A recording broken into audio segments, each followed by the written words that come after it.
Welcome to Luton, a town just north of London with a reputation that precedes itself. Known for its working class roots and gritty neighbourhoods, Luton's story is one of resilience amid challenges, from high crime rates to tales of violence on estates like Marsh Farm. Luton is a place where life can be tough, but it's also a town that's produced some of the most polarising figures. You've probably heard of names like Andrew Tate, Tristan Tate and Tommy Robinson, who've made headlines for a number of reasons. Luton is littered with gangs all vying for control of the lucrative drug trade. The gangbangers resort to extreme violence to keep their turfs. Join me as I dive into the battle for Luton, exploring its criminal underbelly and the people who shaped its name, for better or worse. Now, LTS is a small street gang based around Stopsley. LTS stands for Lucy to Slopsley and L-Town Steppers. The gang reps the colour white. The gang is split into two sets, with one of them being called S2K or Shoot to Kill. Now, LTS have war with CHK, which stands for Chalk Hill Killers. CHK are based around Lucy Farm, postcode LU4. We also have the Graveside and Marsh Farm alliance. Graveside, also known as 347, are located around the Lee Grave area of Luton within the LU4 postcode. Marsh Farm are based in the Marsh Farm area of Luton within the LU3 postcode. Both areas are allied in their war against OBK. Now, OBK, also known as Forside and also Fours, are based in the Lucy Farm and Hockwell Ring areas of Luton within the LU4 postcode. OBK flag yellow. Rapper Nath Smalls is also from this block. There's also ARG, which stands for Armed Response Gang, which are a gang based in Farley Hill and Bury Park in Luton within the LU1 postcode.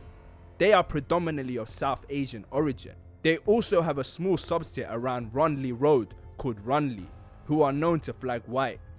They have beef with Kingsway Park, which is a gang based around the Kingsway Park area of Luton, also within the LU1 postcode.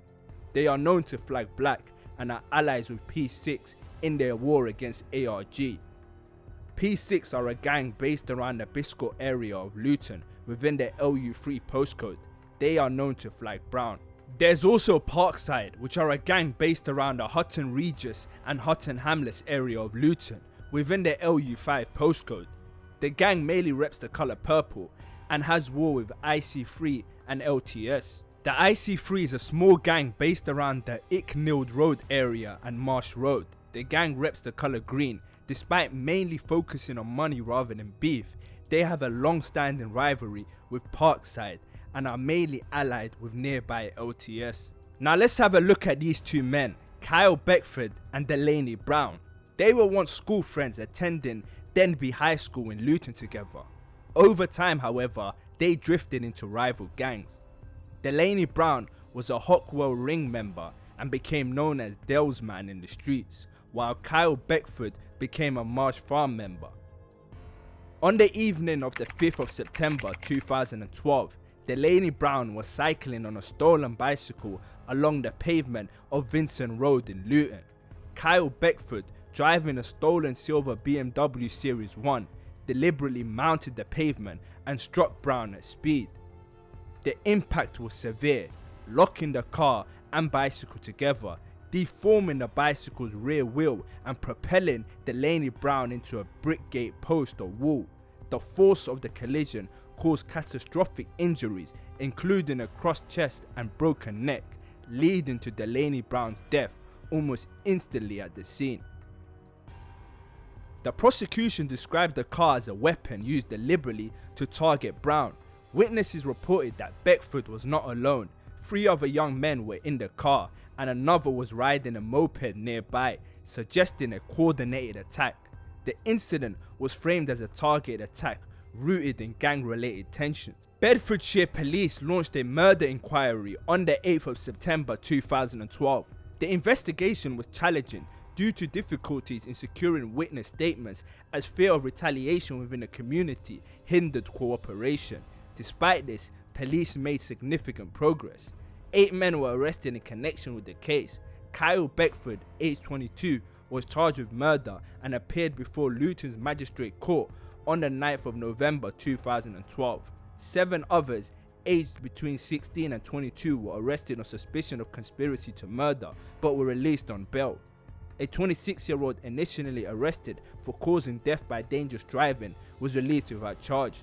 Beckford initially denied being behind the wheel at the time of the collision, claiming he had driven a car earlier that day but not during the incident. However, during trial he admitted to driving the vehicle and pleaded guilty to manslaughter, though he denied intent to kill or cause serious harm. The court heard that there were substantial hostilities between these groups, marked by violent incidents in the months leading up to Brown's death. These included an attack on Brown's home, where he lived with his grandmother, Doreen Taylor, during which kitchen window was smashed and the front door was damaged. A clash between gangs involving machetes requiring police intervention. An alleged ambush of Beckford's cousin by members of the Luton Farm gang, which Beckford cited as the reason for targeting Brown. Beckford claimed he only intended to scare Brown, not kill him, because he believed Brown was involved in the ambush and had denied it. On the 15th of May 2013, the jury unanimously found Beckford guilty of murder, rejecting his manslaughter plea and determining he intended to kill or cause serious harm to Brown. Judge Richard Foster sentenced Beckford to life imprisonment with a minimum term of 24 years. The judge condemned Beckford's lack of remorse, stating, "You showed a complete lack of remorse. Any tears are for the position you now find yourself in and not for the death of Delaney Brown." He also criticised the gang culture in Luton, saying there's no excuse for it, and praised anonymous witnesses for their bravery. After the sentencing today, Delaney's grandfather also called Delaney told of the family's grief.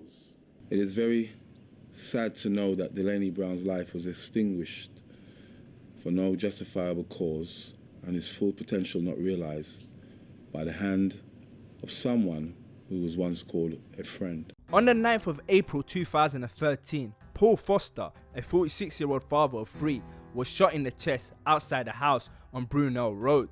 Friends drove him to Luton and Dunstable Hospital, where he later died. The incident was reported to have occurred in the early hours, and police noted a white Ford Transit-style van speeding away from the scene, which they were interested in tracing. Additionally, 2 cars, a silver BMW and a silver Vauxhall Corsa, were found abandoned near the hospital. Paul Foster, also known as Big Shine or Shinehead, was a well-known figure in Harlesden, Brent, before moving to Luton in 2003, where many claim he later became a Luton Farm member, while others claim he turned his life around, worked as a cleaner and driver, was involved in the community work, including mentoring young people and helping them pursue recording contracts through a studio he operated. His family and associates emphasized that he had distanced himself from any criminal past, through his connections in Harlesden and Luton Farm area may have linked him to individuals involved in criminal activities. Paul Foster was also the uncle of Delaney Brown, the 19-year-old murdered in September 2012 on the Luton Farm estate. There is no definitive evidence that Foster himself was an active gang member at the time of his death. His murder took place during a period of heightened gun crime in Luton, with 27 shootings reported in 2013, particularly between January and May. The Luton Farm and Marsh Farm estates were noted for ongoing gang-related violence, with rivalries between gangs from those areas contributing to the crime wave. Foster's killing was the first gun-related fatality of the year in Luton, and a third of 10 shooting incidences reported by May 2013. 1 whole year on, police admit their investigation is no further forward. Paul Foster's killers remain at large. The 46-year-old was shot dead as he left a friend's house late at night on April the 9th last year. Today, his family called on the community to end their silence. No longer his children can say we've got a father, wife, my husband, family members, and he was innocent. So people need to come forward to see that justice is done. A £10,000 reward for information has been offered, but remains unclaimed. Detectives say witnesses should not be frightened of talking to police. I'm convinced there's eyewitnesses out there that hold the key to this investigation. If they come forward, have the courage, give us a statement and then give their evidence in court, we can look after them, we can protect them, we can offer them rewards, we can get them out of Luton, whatever they need to have the confidence to come forward. Mr Foster's family say they're desperate for justice. If you could speak directly to those who murdered Paul, or those who knew who murdered Paul, what would you say to them? They need to come forward and release the family that has got in so much despair because killers have not been brought to book. So please come forward. We need you to speak. The police will protect you. Paul Foster was a father and husband. His family say he was an innocent victim in the wrong place at the wrong time. Neil Bradford, BBC Look East, Luton. Now in September 2018, Graveside member Capo along with another member would be walking around Luton shopping centre when they spotted Shay Stevens, who was a Hart Lane member, which is a set based in the Hart Hill area of Luton, predominantly around Hart Lane within the LU2 postcode, and have beef with the 347, also known as Graveside. Now the two Graveside members armed with knives would then proceed to approach him. Shay Stevens, despite being smaller than both of his attackers and outnumbered, showed immense courage and fought back. He backed out his knife and instantly managed to stab one of them. The other member, who was Capo, then approached him knife in hand but was overpowered, causing him to drop his knife and run off. The Hart Lane member then ran after him. Capo tripped and was repeatedly stabbed. The full CCTV is pretty grim. The two of them bloody, while Capo was seen dropping to the floor from blood loss. However, both would survive. All three men were later arrested and charged.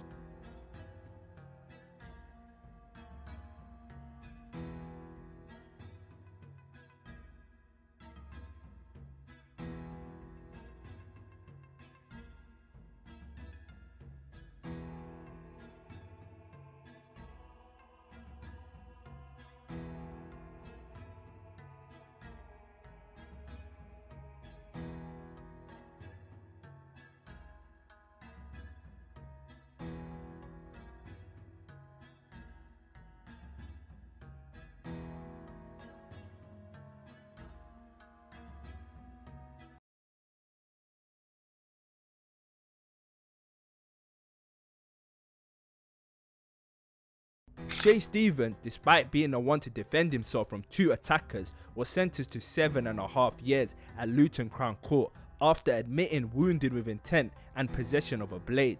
Capo, real name Lucasani, was sentenced to 5 years. His co-attacker, Imani Pobby da Silva, got 12 months. On the 8th of June 2021, Parkside affiliate PAX, real name Humza Hussain, was outside of Townley High School for boys in Stonygate Road. The incident occurred between 3:30 and 3:45 PM, and Humza died in hospital shortly after 6 PM from 3 stab wounds to the chest. The murder stemmed from a long-standing feud between Humza and a 16-year-old, Ibrahim Khan, who was later convicted of the crime. The conflict began with a school fight in October 2020, where Khan suffered a bloody nose, which Humza filmed on his phone. This incident led to Humza and a friend being permanently excluded from Townley High School, while Khan was transferred to another school. Prosecutors stated that Khan harbored a grudge and was determined to act the same sort of revenge on Humza. On the 7th of November 2020, another incident occurred, where Humza was attacked by a group, allegedly at Khan's instigation. Khan reportedly instructed another youth to shank Humza, resulting in serious arm injuries. Humza chose not to press charges for this attack, which prosecutors suggested was motivated by Khan's desire to humiliate him after the earlier school fight. On the day of the murder, Khan was seen outside Townley High School intimidating the 14-year-old brother of one of Humza's friends, allegedly showing a knife concealed in his trousers. Humza was armed and the older brother had a hammerhead. During the confrontation, the older brother threw the hammerhead at Khan, who then drew a large and savage looking knife. Humza attempted to restrain Khan from behind, but Khan broke free and stabbed Humza 3 times in the chest. One wound nearly passed through his body, causing devastating injuries. Khan then fled on his bike, hiding a knife and his phone to destroy evidence, while Humza was attended to by teachers, paramedics and passerbys before being taken to hospital, where he succumbed to his injuries. On the 13th of June 2021, Ibrahim Khan, a 16-year-old from Atherstone Road, Luton, was charged with murder and possession of a bladed article. A second teenager was arrested for violent disorder but released on bail. The trial took place at Luton Crown Court, starting in November 2021. Khan pleaded not guilty, claiming self-defense, but did not testify. The prosecution, led by Richard Wright QC, argued the stabbing was a premeditated revenge attack, citing the prior incidents and Khan's actions in luring Humza to the school by confronting the younger boy. CCTV footage of the October 2020 fight and social media posts were presented as evidence of the ongoing animosity, which may have been fueled by insults online.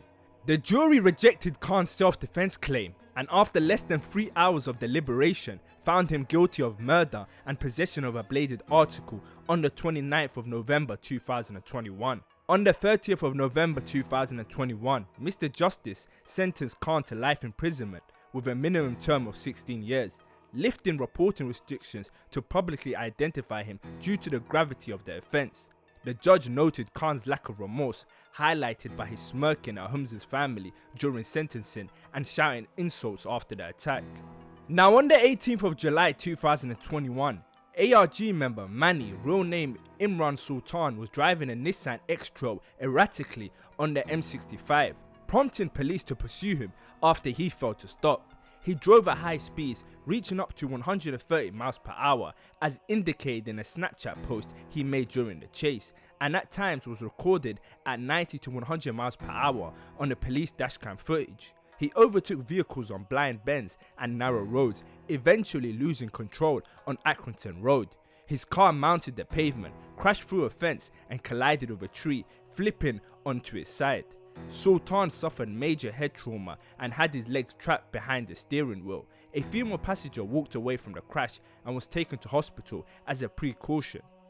Mani later passed away in Royal Preston Hospital around 1:40 AM on the 19th of July due to multiple injuries sustained in the collision. Mani did not have a valid driver's license and was uninsured to drive the vehicle, which likely motivated his refusal to stop for police. ARG member Wads will later honour him in this music video.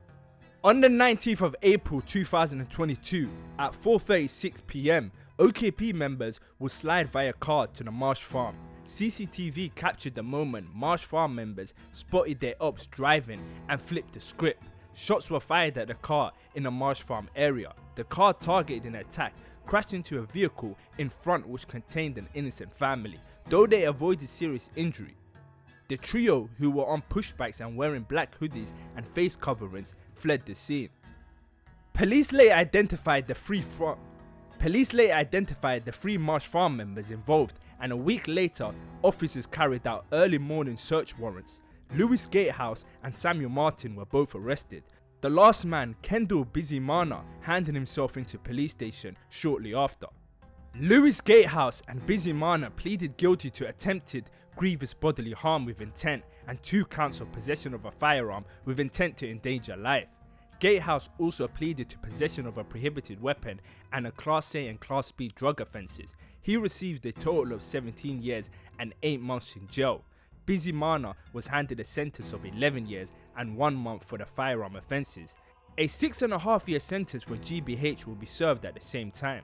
Samuel Martin, 18 of Luton, pleaded guilty to attempted GBH with intent and threatening someone with a bladed weapon. He was jailed for a total of 5.5 years. Now on the 14th of April 2023, Graveside member YD, real name Derek Kinua, was at a shop on Hitchin Road with a friend who he would then leave before turning into Crescent Road. He was then confronted by 4 OBK members outside an address on Crescent Road. 2 of them, armed with large knives, chased and attacked him. CCTV footage captured one of the attackers lunging at Kinua, inflicting multiple stab wounds to his neck and chest. Following the altercation, YD collapsed at the intersection and was pronounced dead shortly after being taken to hospital. As we know, 4 individuals were involved in the confrontation, with 2 directly responsible for the stabbing. 3 were arrested and charged, while 1 remains at large. A 17-year-old boy who can't be named for legal reasons was charged with murder on the 25th of May 2023 and appeared at Luton's Magistrate Court on the 26th of May 2023. He was found guilty of murder on the 6th of November 2023. The 2 others who were at the scene, Malcolm Mangua, 23, of Verdi Close, Luton, and Shaquille Morton, 20, of Upwell Road, Luton, both known as SK and M Drills in the streets, were found not guilty of murder at Luton Crown Court. Now, in early 2025, Marsh Farm member Muni was stabbed and shot at in broad daylight by OKB members. Civilians managed to record paramedics tending to his wounds. Another shooting between Marsh Farm and OKB was captured, this time on a doorbell camera.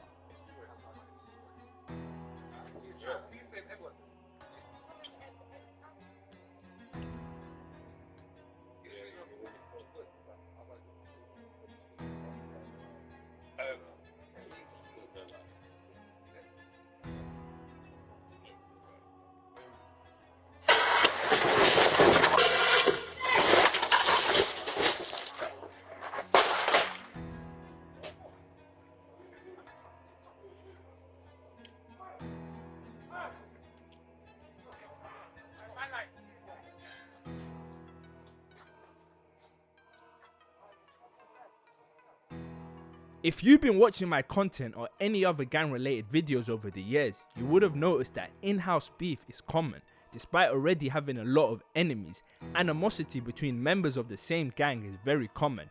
This was the case here, captured on camera, a Marsh Farm member brandishing a firearm and threatening to shoot another Marsh Farm member. Thankfully, it didn't escalate beyond threats.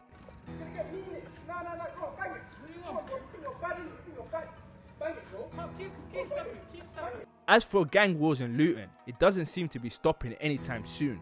The cycle of violence continues, and that brings me to the end of this video. The uncensored version is on the Patreon. Please don't forget to like and subscribe. Shout out to these 3 pages for helping me out in the making of this video. Till the next time.